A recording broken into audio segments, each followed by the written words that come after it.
රුවන්වැලි සෑයට යන්න. මහ සෑයට ගිහින් කරලා බලන්න අද්දුටුවයි ප්‍රත්‍යක්ෂයි වැඩෙනවා. ගිහින් උදේම 4 කමටහන් වඩන්න මහ සෑය ළඟ.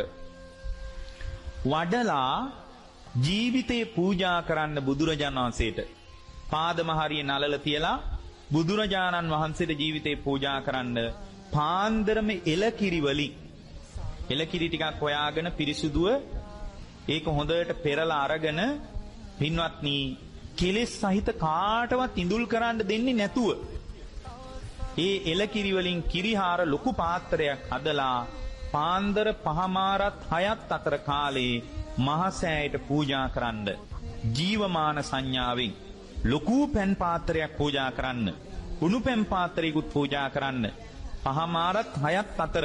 ඇයි එහෙම වෙලාවල් කියන්නේ කියලා එහෙම අහන්න එපා. මට මේ වෙලාව කියන්න වෙලාවක් නැහැ.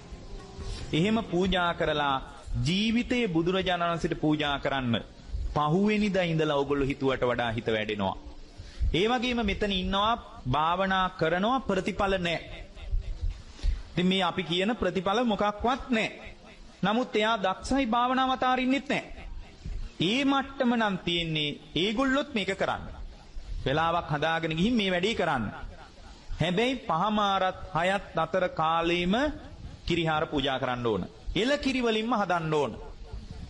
ඊට පස්සේ කිරිහාර ටික ඔක්කොම පූජා කරලා ඉවර වෙනකන් මැස්සෙකුටවත් ඉඳුල් කරන්න දෙන්න එපා.